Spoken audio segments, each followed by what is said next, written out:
Topic of discussion is sex differences between the skeleton of man and women. Okay, what is the basic difference between female and male? Why some females are very much specific, very much expert in some sports, but in some sport male is man dominating, some sport is women dominating. So skeleton system, bone is also playing a very good role in the difference in the skeleton in the sports. So what are those basic difference occur between the skeleton of male and skeleton of female? So when this difference occur, basically the difference between the when a child born, when a fetus born, the skeleton system is almost same. There is no difference between the structure and alignment of the skeletal system or bone of the male and female. But when this difference in skeletal system occur, as this sex difference in bones structure are due to puberty time. When a girl and a boy achieve its puberty, there is some variation in the alignment and the structure of the skeleton of both male and female. What is puberty? Puberty, whenever you are talking about puberty, puberty is achieved in early age in female or women, or as well as it comes later, 2 to 3 years later in male. So average adult man is 5 to 9 inch taller than the average adult woman. When we see normally the man has higher height than women. What is the cause? Why man is always having the average height of male is why higher? So it is only and only because of skeleton. The length of skeleton bone is higher in males in comparison to female. That's why the average height of male is longer than female. Next come to these difference contribute to different in abilities to successfully perform physical activities. Like if a person is male is having 6 feet height and is considered taller in his community, and the same community if a lady is having 5'4" height, she will be considered as taller. So even lady is taller in her group and a male is taller in his group, but he is taller, is having 6.2 height and the lady is having 5.4. So even there is difference of around 1 feet. So all those events like high jumping, long jumping, sprinting, running, where you need more cadence, more distance running, high jumping, long jumping, it is mainly, or basketball where you need height, more height. All those sports activities where you are getting advantage by your height, males are dominating in those sports. And if you see in last 10 years, all the tennis player, either male or women, who won the Grand Slam, they are having height more than 6 feet. So most of the sports are height specific.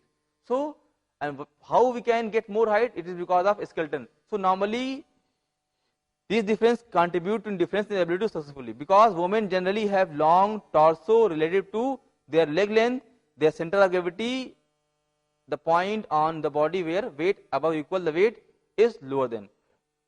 So we need two things for any sport. We need stability as well as mobility. When you talk about stability, women has more stability. When you talk about mobility, males has more mobility. What is the cause? Why women has more stability than male, and why males have more mobility than women? It is because of center of gravity. Normally center of gravity is considered just anterior to S2, but because of increased height in men, COG is slightly shifted upward, and when COG will be upward, we will have less stable. When COG will be shifted downward, we will be more stable. So why COG is lower in the women? It is because of two things. First thing, women has broader pelvis than men, and because of broader pelvis, the maximum weight, and women have maximum fat over her hip region. So because of more weight of, third thing, women has long torso. Women have long torso mean their trunk is long. Torso mean their base, hip is larger than male. So because of having bigger hip, whole the body weight is concentrated near the hip. So COG will be lower in female and higher in male, whereas male has broader chest. So because of having broader chest, the weight of body is more over the upside.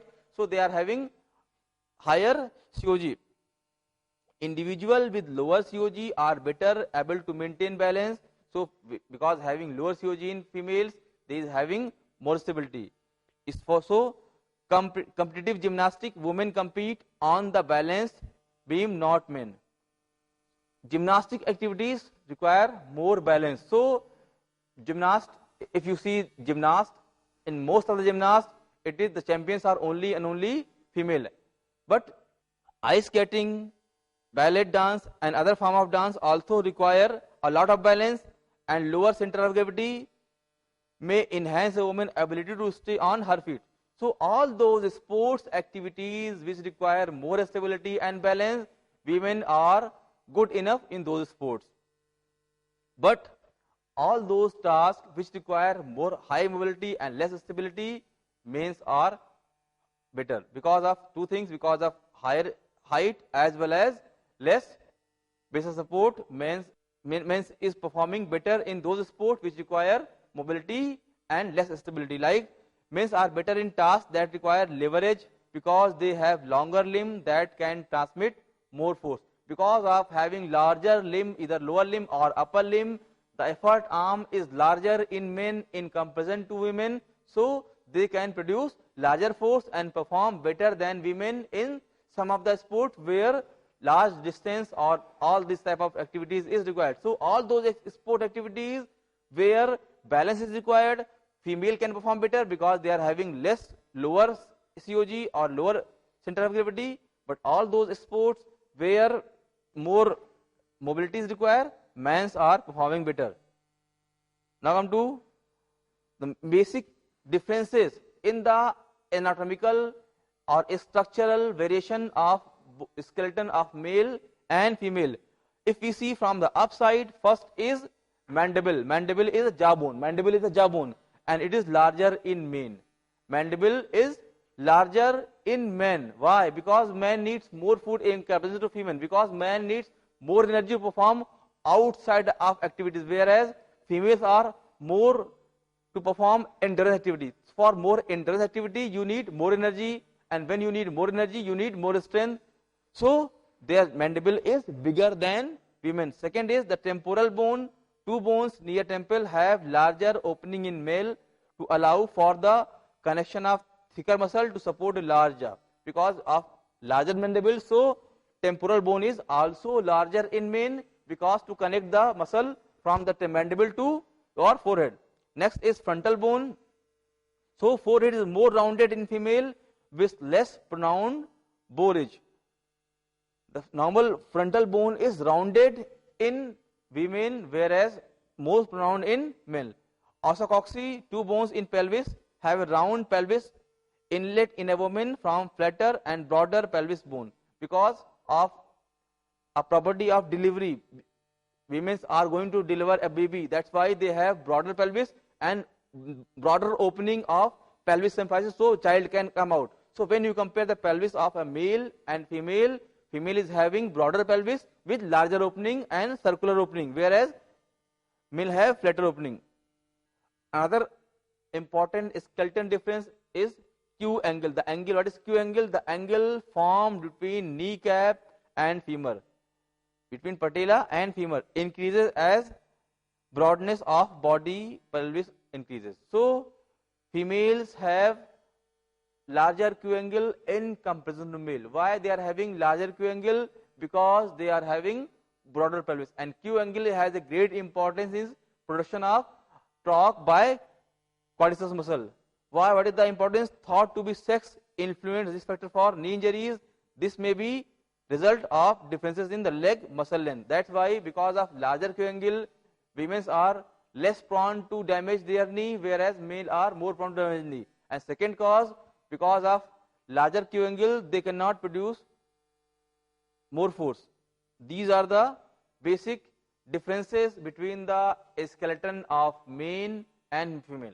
Now come to the structural or biochemical differences between the skeleton of male and female. Normally, male is having higher amount of inorganic substance. They are stiffer bone. They have strong calcium. They are having more strong bone in comparison to female, because the normal bone metabolism is controlled by hormone, and in females, especially in females, as well as the normal bone health is controlled by some physical activities.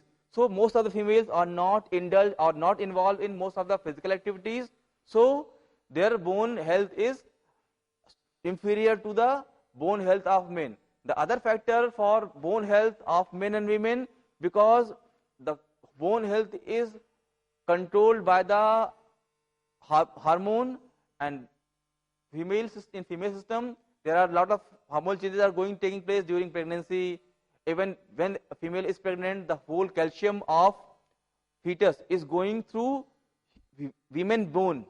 All other nutrients which a fetus is required comes through the mother's blood, but the calcium required for the development of bone of the fetus comes through the bones of women. So women has a weaker bone, and during pregnancy they are having different chemical changes, different hormonal changes. Even during menses, during after menstruation, as well as in post-menopausal stages, they have lot of hormonal changes, and hormones are responsible for bone health. So women have less quality of bone strength in comparison to men. So these are the anatomical and physiological differences in the skeletal of bone, and on the basis of these differences, the ability to perform in a specific sport by male and female is different. Thank you.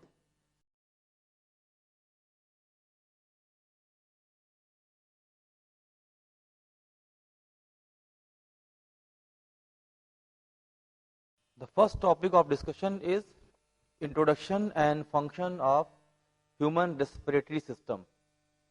Human respiratory system, this is the main system of our body, which, because we all know, we need oxygen to be alive.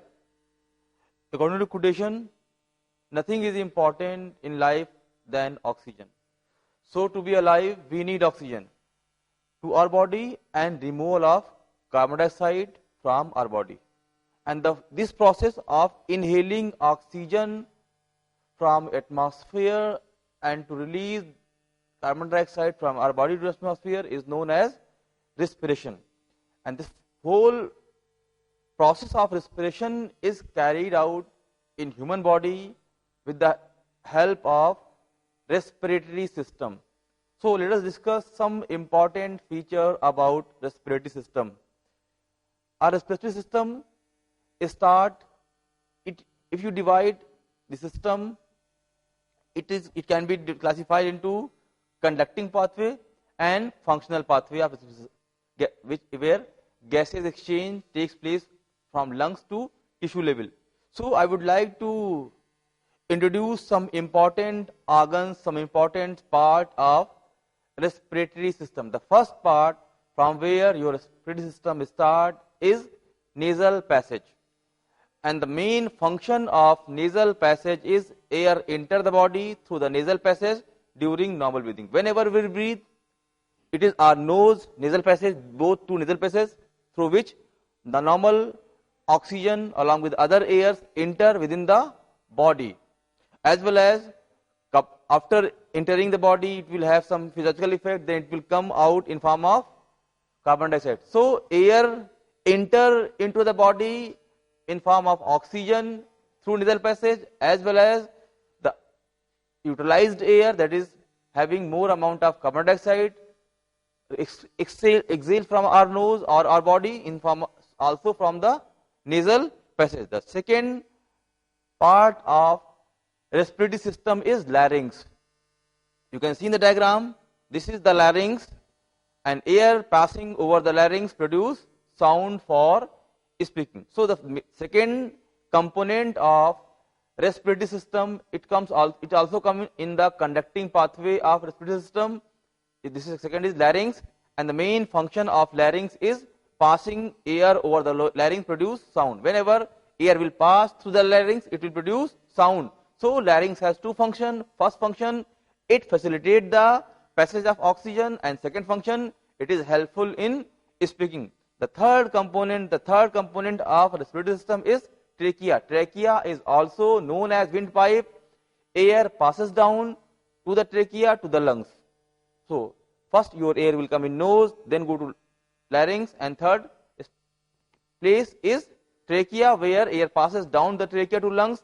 The trachea is a flexible tube-like structure, as you can see in the diagram, stiffened by rings of cartilage. The whole trachea is encircled by a thick ring of cartilage. The fourth component of respiratory system is bronchi, and if you pronounce this bronchi in singular form, bronchi is a plural form, and singular form of bronchi is bronchus. The trachea, when trachea, as you can see in the diagram, when trachea progresses further, it is divided into two bronchi carrying air to each lung. We all know we have two lungs, one right lung and left lung. From nose to pharynx to larynx, then it comes to bronchi, and at the level of bronchi, it will divide into two.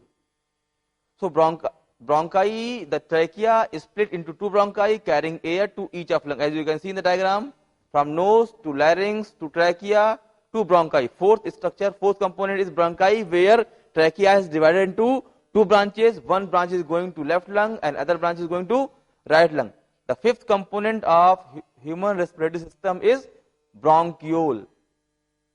After bronchi, further division of bronchi is it into bronchiole. The bronchi is split into smaller tubules called bronchioles that distribute air to the alveoli.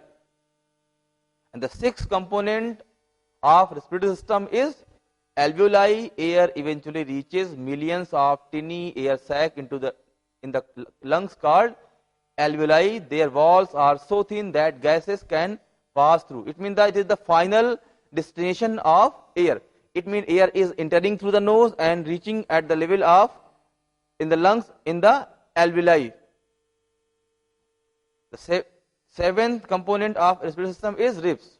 It is indirectly helping in respiration. It doesn't carry oxygen, it doesn't carry carbon dioxide, but this is a structure which protect the lungs but is mobile enough to allow the chest to expand and contract during breathing. It means indirectly our rib cage is protecting our lungs, which is the main functional organ of respiratory system, as well as it by expansion and compression it can facilitate in normal inflation and deflation of lungs, so air can come in the lung and it can go out from the lungs.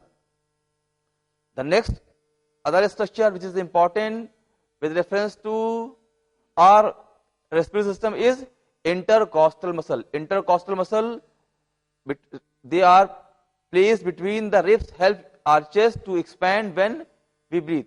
It means these muscles are playing their important role in movement of ribs as well as thoracic cavity, and by their movement it can be helpful in expansion and deflation of chest. And the last and ninth important structure which also plays its role in respiration is diaphragm. This is a sheet of muscle under the lungs. It contracts and moves down to expand the chest cavity when we breathe in. It means there are 9 important structures which plays direct and indirect role for the conduction of or for the carrying respiratory mechanism. Now I would like to focus on some important features or some importance of respiratory system. Respiratory system is a sign of life. As we all know, without having oxygen we cannot live, because our tissue needs energy for work, and energy comes from oxygen. Without oxygen we cannot think our tissue can get enough amount of energy to perform most of the activity. So respiratory system plays a very vital role for human life. The most vital function. Respiration is independent but can be controlled to some extent. Now come to the function of respiratory system. The first and main function of respiratory system is supply of oxygen. It means whatever oxygen is available in atmosphere carried out in our body through the respiratory system. And the second function of respiratory system is to remove carbon dioxide and water vapor. Whenever we need energy, there is a metabolism is going on in our body, and with the result of metabolism, whatever we eat in form of carbohydrate can be converted into carbon dioxide and water and release some amount of energy. This is now normal metabolism in our body. So it is the oxygen only which can metabolize the glucose. So after the metabolism of glucose, the end product of glucose is carbon dioxide and water, and that is waste. So those metabolized CO2 and water can be excreted out from our lung with the help of respiratory system. And the third main function of our respiratory system is purification of blood. Blood, we have arterial blood and venous blood, and arterial blood is termed as purified blood because it is having more amount of oxygen, whereas venous blood is known as impure blood or deoxygenated blood. Deoxygenated blood is, we cannot utilize that blood because we cannot produce energy, we cannot release energy, our body cannot get energy from that deoxygenated blood. So for getting energy we need oxygenated blood, and blood can get oxygen only and only with the help of respiratory mechanism. So one of the most important function of respiratory system is supplying oxygen to the blood and removing the waste product, that is carbon dioxide of the blood, to the outside the atmosphere. So first function is supplying oxygen to the body. Second function of respiratory system is to remove carbon dioxide and water vapor from the body, and third is purification of blood, mean it is supplying fresh oxygen to our blood and removing the impure carbon dioxide from the blood to outside the body. It is the main function, primary function of lung. Now come to the protective function of respiratory system. Protective function mean respiratory system also help us in production mechanism. As you can see, your mouth and nose both are opening in one chamber for the glottis. So whenever or sometime our lungs can have more amount of secretion or congestion. In those cases, when there is enough amount of congestion in our body, our lungs cannot absorb, cannot retain more amount of air because of less volume of blood, less volume of lungs, because the volume of most of the volume of lung is acquired by the deposition of some fluid that is known as congestion.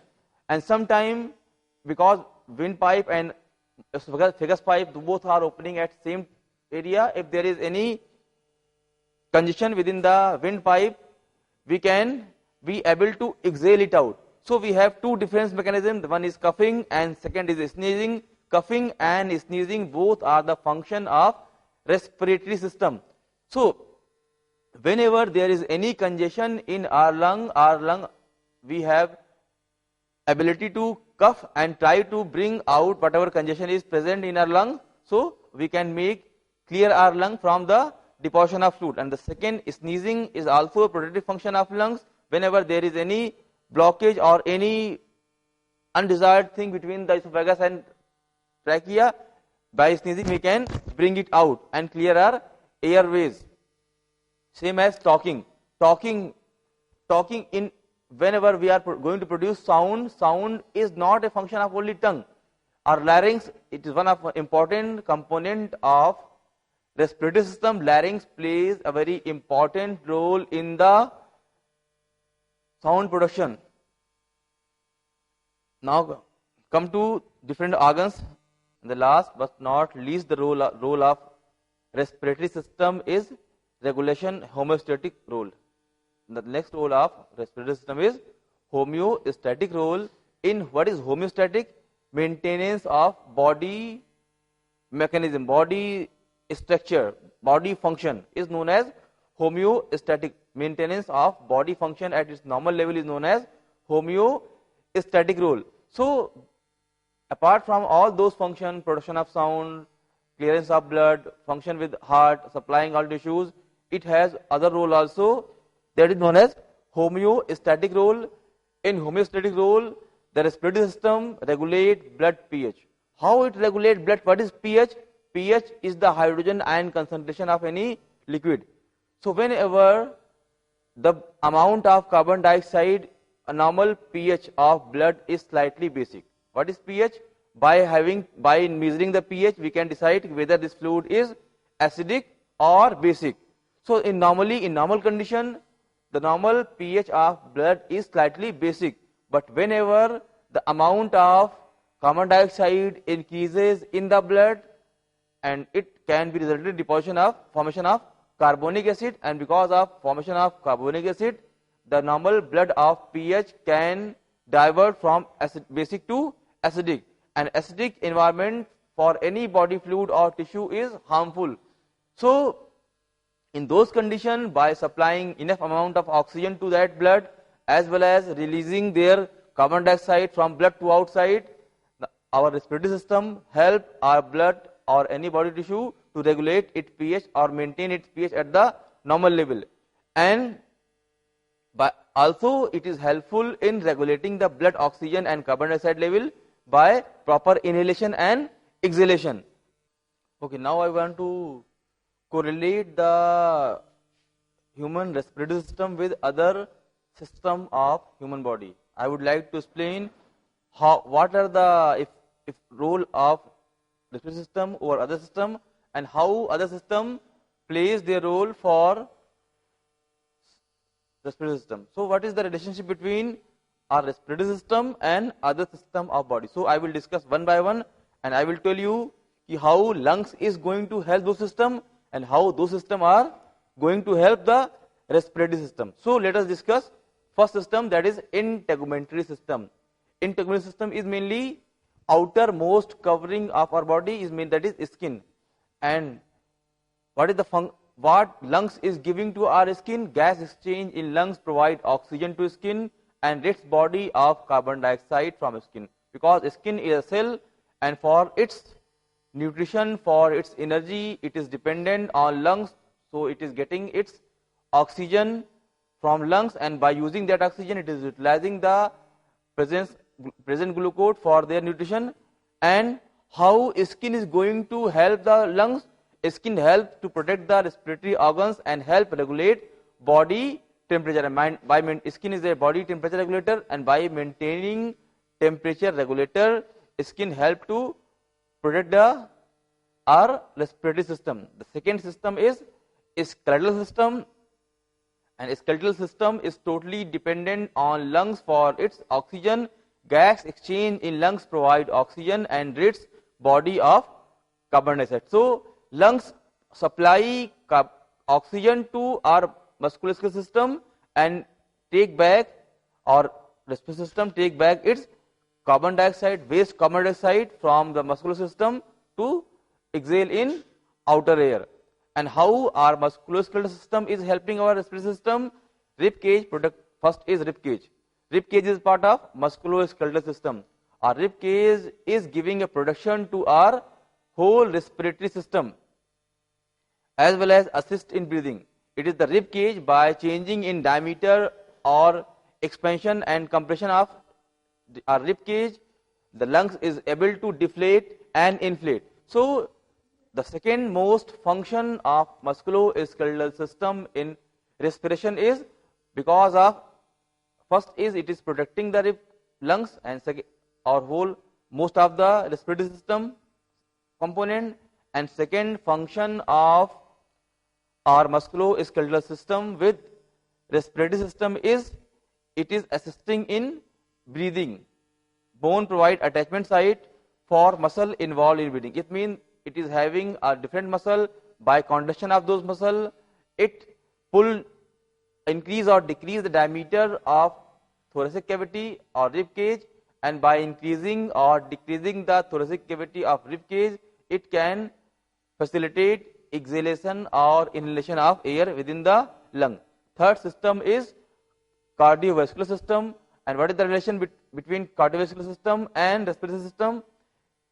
Respiratory system exchange, respiratory system supply fresh oxygen to our lung, our heart. Gas exchange in lungs rids body of carbon dioxide, helping to regulate the pH of blood. Breathing aids venous return. It means कि whatever lungs, whatever oxygen is coming in our lung or in the respiratory system is going to heart and supplying the heart fresh oxygenated blood and taking the deoxygenated blood of heart. And how heart is helping our lungs? Heart is giving blood vessels, transport gases to and from lungs, blood services, respiratory organs. It means the heart is sending deoxygenated blood to the lungs and receiving oxygenated blood from the lung. As well as for the nutrition of lung also need some amount of blood to its nutrition. So heart is also supplying some arteries and veins for the nutrition of lung. The fourth system is lymphatic system and lungs. What is the relationship between lymphatic system and lung? Tonsils and adenoids occur along respiratory tract. Breathing aids lymph flow. Lungs carry out gas exchange. It means tonsil is a part of lymph system. Adenoids are a part of lymph system, and along with respiratory tract, breathing aids lymph fluid. Because of breathing, our breathing pattern or respiratory system facilitate the flow of lymphatic fluid, and lungs carry out gas exchange. It takes waste gases from the lymphatic system and supply fresh one to them. And what our lungs is giving to, what our lymphatic system is giving to our lungs? Lymphatic vessels pick up excess tissue fluid, immune system protect against respiratory tract lung infection. So our lymphatic system is helping our lung it is protecting lungs against infection, as well as our lymphatic system is picking up excess fluid of lungs. So here lungs is helping our lymphatic system and lymphatic system is also helping our lungs. The next system is muscular system. Muscular system, lungs provide oxygen for contracting muscle and rid the body of carbon dioxide from contracting muscle. It means for muscle, lungs is supplying, or our respiratory system is supplying fresh oxygen for its oxidative mechanism or for its energy production, as well as taking its waste carbon dioxide to remove in the environment. And how our muscle is helping our lungs? Muscle contraction assist breathing, physical exercises increase respiratory capacity. So our muscle is also helping our respiratory system by two modes. First is by contracting different muscles like serratus anterior, like scalene, like sternocleidomastoid, like external oblique, intercostal muscle. By contraction of these muscles, or by contraction of abdominal muscle, by contraction of these muscles, they are helping in breathing pattern. And same as whenever we are going for physical exercises, our muscle needs more energy, and when our muscle needs more energy, it needs more oxygen. For more oxygen, lung will inhale more oxygen, so it will increase the functional capacity of lung. So by exercising our muscle, indirectly we can increase the lungs capacity. Now come to nervous system. How nervous system is, what is the correlation between nervous system and respiratory system?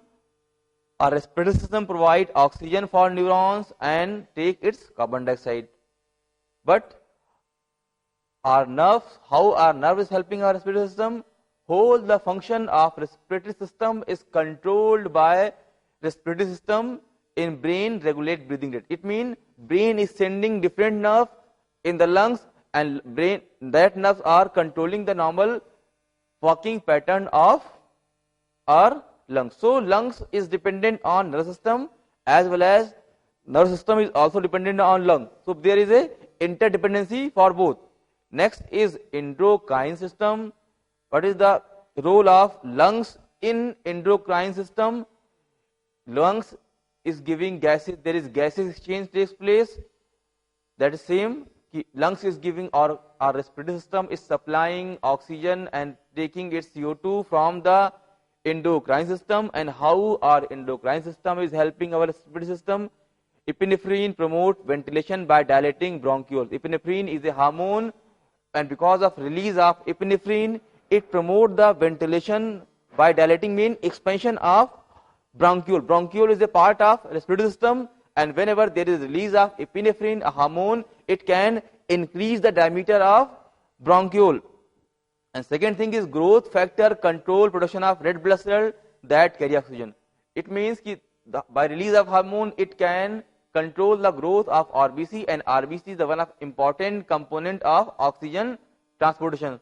So our endocrine system is also helping our respiratory system by these mechanisms. Now we will discuss about the role of digestive system in respiratory system.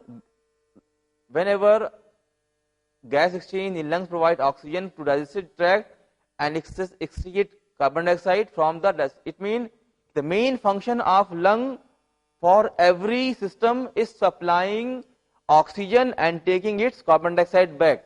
But how our digestive system is going to help our respiratory system? Let's discuss. Breathing is possible through the mouth because digestive tract and respiratory tract share the pharynx.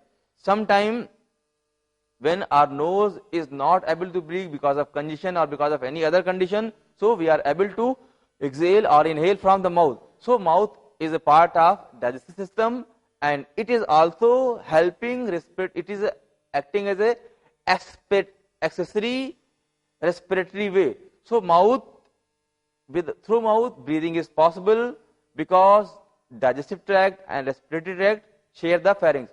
Within the pharynx, both our mouth is going to open as well as our nose is going to open. So if either we exhale from nose or we exhale or inhale from mouth is possible. So our digestive system is also helping our respiratory system in this way. Now come to the next system is urinary system. Lungs excrete carbon dioxide, provide oxygen and convert angiotensin 1 to angiotensin 2, leading to kidney regulation. It means lungs is going to help excretory system by two ways. First way, they are exchanging their gases. It means supplying oxygen and taking carbon dioxide. And the second role of our respiratory system for urinary system is our respiratory system is able to convert the angiotensin 1 to angiotensin 2, and by converting the angiotensin 1 to 2, it is regulating the function of kidney. And how kidney is going to help the respiratory system? Kidney compensate for water loss through respiratory tract, work with lungs to maintain blood pH. It means kidney compensate for whatever water loss we have through the exhalation or expiration. So kidney is able to compensate that water loss, because if we don't have enough water in our body, we will have electrolytic imbalance. So whatever loss is happened through exhalation process, kidney can compensate for that loss. This is a function. This is the first help of our respiratory system to our lungs respiratory system, and second, lungs is helping to maintain the blood pH along with kidney. So kidney is trying to selectively reabsorb some other macromolecule, as well as lungs both are helping to maintain the blood pH by their own mechanism. Last one is role of respiratory system or reproductive system. Gas exchange increases during sexual activities. It means whenever there is a sexual activities, inhalation or exhalation increases. Body needs more oxygen, and when body will take more oxygen, it will be resulted in production of more carbon dioxide. So during sexual activities, we need more oxygen, so our respiratory system will provide more oxygen to the body, as well as it will release more carbon dioxide from the body. And how our sexual system is going to help our reproductive system? Gas sexual activity increases breathing, pregnancy causes breathing rate and vital capacity to increase. So whenever the person is going for sexual activity, he will use more of his lungs, or during the pregnancy, lady require more oxygen. So whenever he or she will require more energy, she will inhale more, exhale more, and during this exercise, they will increase the capacity of lung and ultimately the health of lung. Thank you.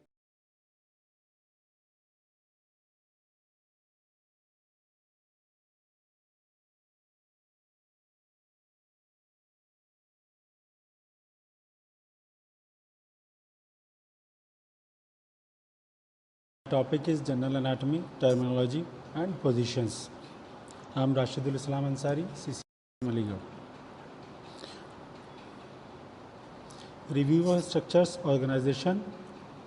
As you know very well, atoms, molecules, cells, tissues, organs, system, organism. These are the different units which covers a human body. Body systems are 10. Skeletal system, this is contains bones. Circulatory system, which reveals that blood circulation. Digestive system, from tongue to rectum. Respiratory system, from nose to lungs. Urinary system, this is the defecation. Urinary system, reproductive system, nervous system, muscular system based upon human muscles, endocrine system and autogumentary system. Basically, here I want to discuss skeletal system. Much general diagnostic radiography involves examination of bones and joints, osteology and orthology.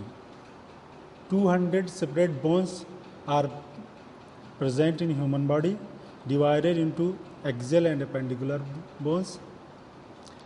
These 206 bones are in two groups. Number one is skeletal. Skeleton, axial skeleton contains 80 bones. Cranium means head in which 8 cranial bones are attached. Facial bones are 14, 1 height bone. Auditory ossicles are 6. Cervical vertebrae are 7. And thoracic vertebrae 12. Lumbar vertebrae 5. Sacrum 1. Coccyx 1. Sternum, this is the main sternum. Coccyx 1. Sternum 1. And 24 ribs are contains the human body chest. Total 80 bones in axial skeleton are shown here. Appendicular skeletal system contains 126 bones, 2 clavicles, 2 scapula, 2 humerus, 1 and 2 ulnar bones and 2 radius bones. Carpals 16, metacarpus 10, phalanges 28, hip bones 2, femora 2, this makes thigh.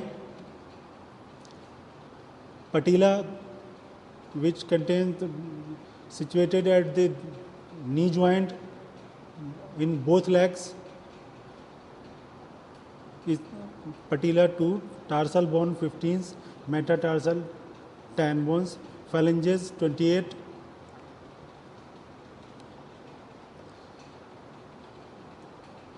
Sesamoid bones, special oval shaped bones found in tendons mostly near joints, not present in developing fetus.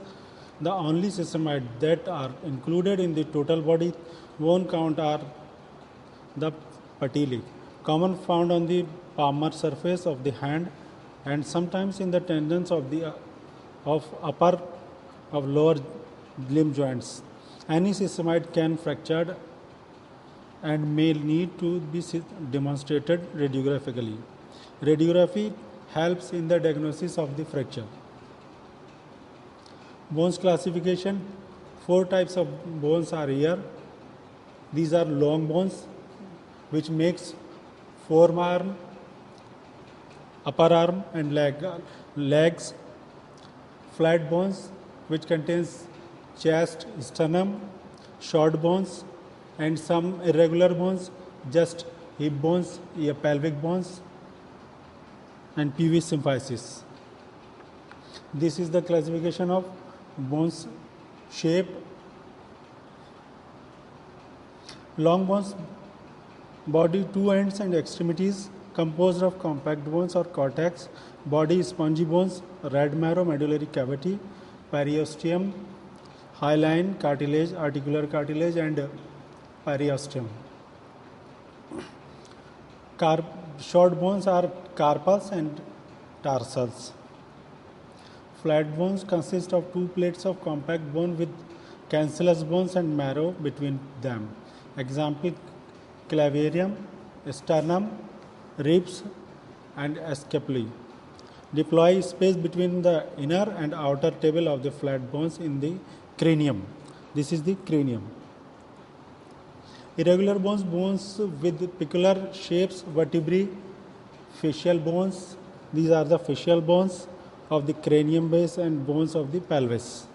These all are irregular bones. Blood cells production. RBC, red blood cells, are produced in the red bone marrow of the certain flats and irregular bones. As in sternum, RBC production in red marrow, bone development. In the intrauterine life, or ossification begins in the 6th embryonic week and continues until adulthood.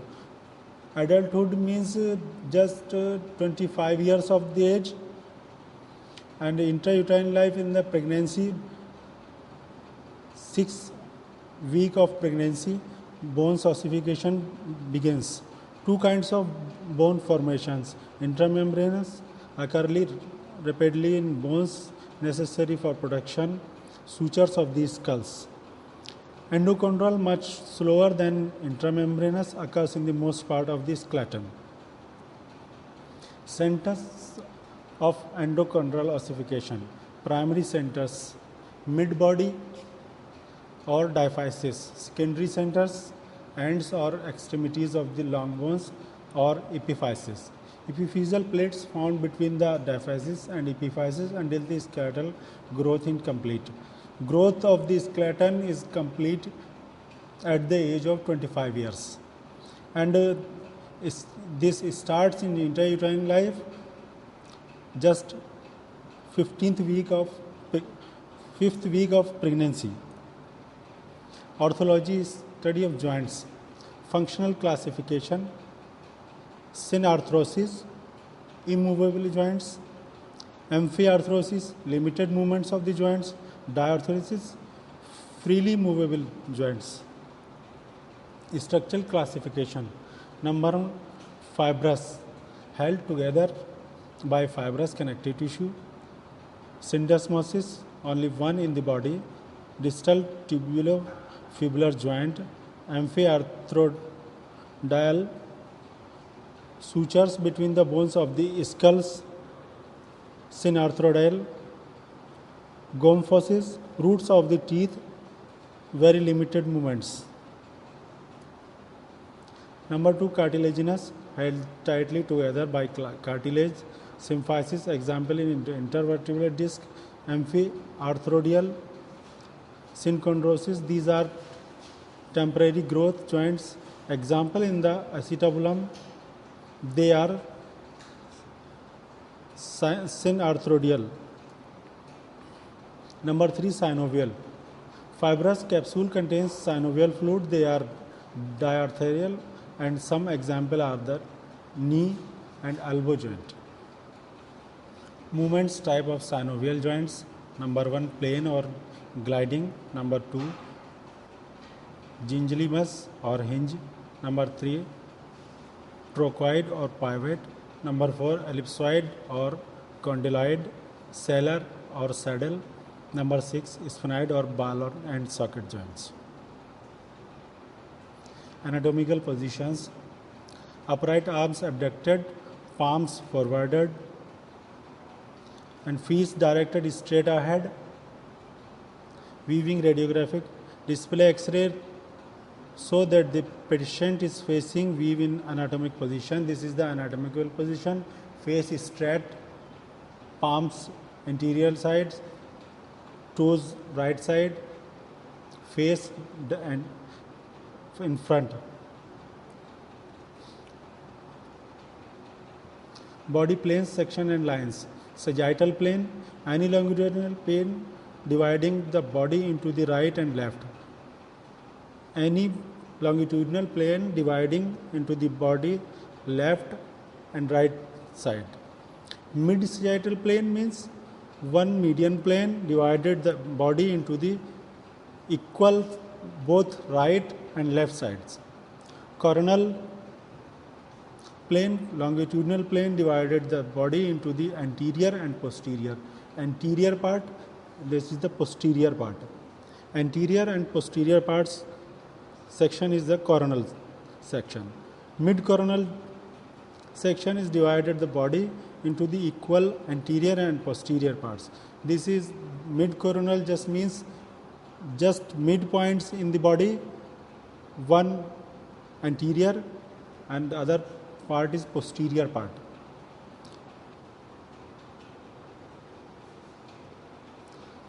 Horizontal or axial plane, transverse plane passing through the body at right angles at the longitudinal plane divided into superior and inferior position. Superior position and this is the inferior position. Just 90 degree in the body. Horizontal or axial plane. Oblique plane, longitudinal or transverse that is on an angle or slant to the sagittal, coronal or horizontal planes. Understanding CT and MRI images. Longitudinal section can be taken in sagittal, coronal or oblique planes. Transverse, axial or cross section. Planes of skull. Base plane, occipital plane. Body surfaces and parts. Posterior or dorsal part. This is the posterior part. This makes back and anterior part makes chest. This can be called ventral side, plantar, sole of foot, dorsal, top of anterior surface of foot back or posterior aspect of the hand. Palmar means palm of the hand or anterior or ventral surface. This is the palmar side and this is the dorsal side. Plantar side is sole of the foot. Anterior, this is the anterior or ventral side and the back side is the posterior or dorsal side. Radiographic projections. Posterior anterior PAV means first posterior and after anterior position. Next antero-posterior, first anterior or ventral position and next posterior position. PA oblique means posterior anterior and oblique side. Mediolateral or lateral medial. Median side, this is known as median side and lateral side, the lateral one side. Body positions and special projections. Supine position, prone position, erect position, recumbent, Trendelenburg, Flowers, Sims position, lithotomy position, decubitus, axial, infrasuperior or superior inferior, tangential, apiaxial or lordotic, transthoracic, dorsoplantar or plantodorsal, parieto, acanthial or acanthoparietal, submentovertex or vertigo-submental. Relationship terms. Medial versus lateral position, proximal versus distal position, cephaloid versus caudate, interior versus exterior, superficial weave versus deep, ipsilateral versus contralateral, lordosis versus kyphosis. Lordosis, just imagine, just we can, this is position is lordosis and opposite position is kyphosis. Scoliosis means vertebral column tilted to one side, flexion and extension, ulnar deviation and radiation deviation. Ulnar deviation means ulnar bone deviated into another side, and radius deviation is outer side. Eversion or inversion, valgus versus varus, medial rotation versus lateral rotation. This is the medial rotation, and when we move our hand to lateral side, this is the lateral position. Abduction, this is the abduction position, and adduction, this is the adduction position. Protrusion and retraction. Protrusion and retraction position. Elevation means to elevate something, and depression position, to compress or depress. Circumduction means circumduction around the one surface, rotation or tilt. Rotation at movement at one point, tilt movement, just light movement within position. Classification of position terms. Position. Use this when indicating the patient's general physical position such as supine, prone, etc. It is also used to describe the specific body positions such as obliques and laterals. Restricted the use of this word of the patient's physical position. Projection, describe the path or direction of the central ray. Restricted the use of this word to the CR.